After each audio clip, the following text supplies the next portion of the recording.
Dentro del desarrollo de nuevos conceptos tenemos las técnicas sistemáticas de análisis funcional FAST, desarrolladas por los alumnos Alba Palma, Nayeli Martínez, Diana Palma y Héctor Rosas, alumnos de la Universidad Tecnológica de Hermosillo de la carrera de Ingeniería en Desarrollo e Innovación Empresarial.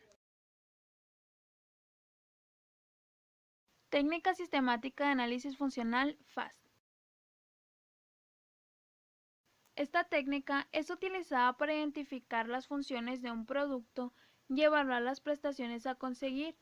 Distingue entre funciones relacionadas con el usuario y funciones relacionadas con el producto. En otras palabras, FAST se encarga de analizar las funciones sistemáticas de determinado producto o proceso, intentando con ello determinar, mejorar y corregir la estructura y el desarrollo del mismo.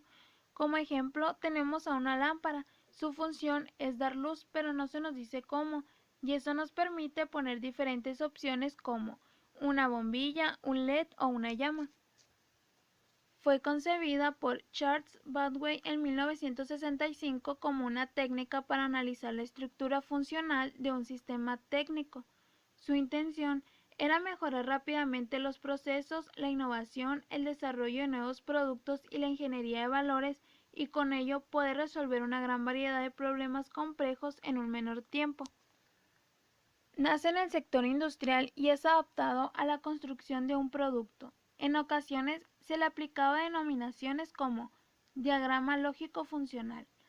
A grandes trazos, este diagrama puede definirse como una representación de las funciones del producto agrupadas y jerarquizadas mediante la ley general de causa y efecto. El análisis funcional se lleva a cabo en 5 fases: el listado de funciones, la organización, la caracterización, la ordenación jerárquica y la evaluación, y finalmente con ello se presenta el diagrama funcional FAST del producto o del proceso. En resumen, podemos decir que es un instrumento utilizado para garantizar que los estándares de competencia estén bien elaborados, sean claros y comparables, que es un enfoque, no un método científico, es un instrumento de cuestionamiento y análisis. No suministra automáticamente respuestas correctas y precisas, pero da información útil para evaluar cuál sería la respuesta adecuada. Busca lograr un resultado consistente. Su valor como herramienta parte de su representatividad. Es ideal realizarlo con un grupo de trabajadores que conozca la función analizada. El análisis funcional tiene 3 reglas básicas para su elaboración.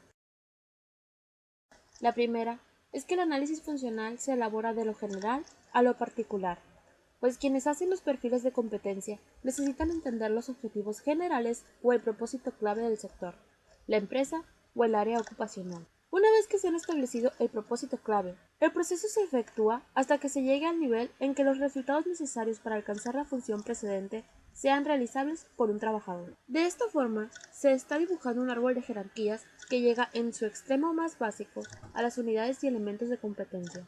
En la regla 2 se encuentra que el análisis funcional debe identificar funciones discretas, es decir, suficientemente complejas en su descripción, de modo que describan una acción completa de trabajo.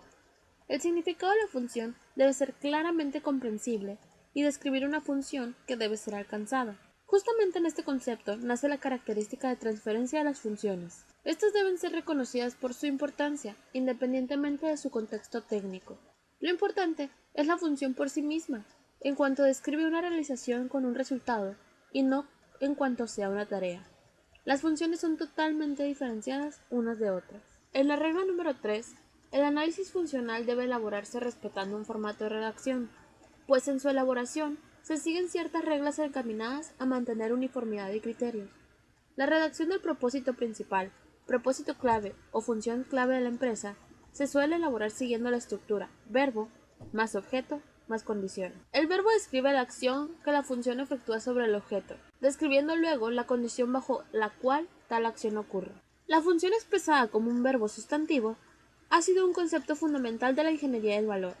El concepto de función sirvió únicamente para enfocar la atención en aspectos funcionales del producto y para ayudar en la diferenciación entre sus funciones básicas y secundarias. Esto dividió el producto en elementos manejables para ser tratados separadamente. Con esto, podemos decir que el diagrama de FAST se trata de la definición de esquemas que en horizontal definen la dependencia entre las tareas y en vertical sus requerimientos.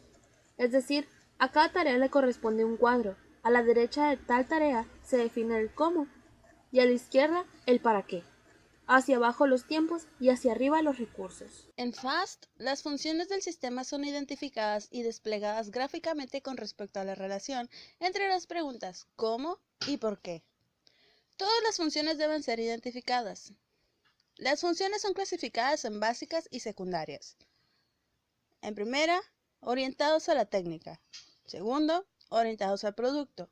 De ahí, dependencia, convivencia, satisfacción y atraer al usuario. El método FAST está conformado por dos reglas generales. La primera es que está orientado a un proceso. Esto quiere decir que se utilizan manuales o libros de trabajo de corporativos, gobierno, proyectos de diseño y de construcción. La segunda es que está orientado a una tarea. Se utilizan estudios corporativos y en productos completos. Terminación del diagrama. Es una descripción funcional del sistema técnico. Las funciones a la derecha indican cómo es que las funciones de la izquierda están siendo producidas. Por otro lado, las funciones de la izquierda indican por qué las funciones de la derecha son desempeñadas. Las funciones sobre el camino primario deben tomar lugar para satisfacer las necesidades de la función básica. El análisis funcional busca la interacción entre los productos, el ser humano y el entorno, y está determinada por las funciones de los productos. La aceptación de un producto depende de las funciones que sean percibidas por los clientes. Una de las clasificaciones de las funciones de los productos son las funciones formales estéticas. Estas se refieren a su apariencia formal y contribuyen a una mejor comunicación e interacción entre el usuario, el producto y el entorno. La función simbólica es el significado que representa el producto al usuario. Por último, encontramos la función práctica o función de uso. Son todos los aspectos relacionados con el uso del producto, cómo funciona, qué es lo que hace, etc. Dentro del FAST encontramos diversas modalidades. Entre ellas está el FAST clásico, que muestra la interrelación entre las distintas funciones en una lógica, que son el cómo y el por qué. También encontramos el modelo jerárquico de funciones. Este consiste en un diagrama de funciones vertical jerarquizado en el que la función básica se encuentra en la parte superior y las funciones de los sistemas principales se sitúan bajo la función básica. Las funciones que soportan esas otras funciones se colocan a continuación en la fila siguiente. Y este proceso continúa hasta que el equipo considera que el nivel de detalle es suficiente para la intención del estudio. El FAST técnico constituye una variante del diagrama FAST clásico en la que se incorporan funciones con los siguientes atributos: siempre, una vez, al mismo tiempo o causado por. Se trata de la variante de mayor utilidad en los procesos de diseño y desarrollo de producto, que permite mantener un camino crítico sencillo y con un nivel alto de abstracción. Por último, encontramos el FAST orientado al cliente. Esta es una variante del diagrama FAST desarrollada por Thomas Snodgrass y Theodore Fowler, para reflejar mejor que es el cliente o el usuario el que determina el valor en el proceso de análisis funcional, para lo que, evitando ahondar en tecnicismos, aspectos mecánicos o físicos del producto, añade las funciones de apoyo, que son atraer a los usuarios, satisfacer a los usuarios, asegurar la fiabilidad y asegurar la comodidad. ¿Cómo se aplica? Puede aplicarse durante cualquier etapa del ciclo de desarrollo de un proyecto, aunque el mayor de beneficio y ahorro de recursos se logra al principio de los proyectos durante las etapas conceptuales. En este punto se establece la información básica del proyecto, cuando el diseño definitivo y los recursos de desarrollo del proyecto todavía no han sido comprometidos. Construcción. Los proyectos pueden beneficiarse mediante la identificación de mejoras para diversas fases del proyecto, tales como desarrollo de concepto, diseño preliminar, diseño final, adquisición y construcción. Productos manufacturados. Un producto puede ser objeto de un estudio de valor en cualquier momento durante la vida del producto. Sistemas y procesos de negocios. También pueden ser objeto de estudios de valor. Desarrollar planes de negocios y estudios organizacionales o la mejora de negocios existentes. Organizaciones de servicios. Para mejorar los procesos y procedimientos en la industria médica y el sistema jurídico. Caso de éxito. En el siguiente ejemplo decidimos optar por una empresa dedicada a las refacciones y a las autopartes. Cada vez que un cliente pide una pieza en específico, la empresa busca la manera de diseñar un molde para crear la pieza y que es solicitada. Ejemplo. El cliente decide de qué forma realizará la pieza, las medidas, la forma, el grosor y el tipo de proceso que se necesitará el plástico, ya sean procesos químicos o térmicos. A la hora de diseñar una nueva pieza o molde, primero se diseña en la computadora, para así tener una idea más clara de cómo quedará a la hora de llevarlo a cabo. Cada vez que se tiene un problema con alguna máquina se tiene que buscar la forma de solucionarlo, para no detener la producción, ya sea en base a un instructor o investigando acerca del problema. Cuando salen las piezas terminadas de los moldes, se tienen que verificar que aún estén 100% perfectas, para así evitar errores en su uso y evitar conflictos con los clientes.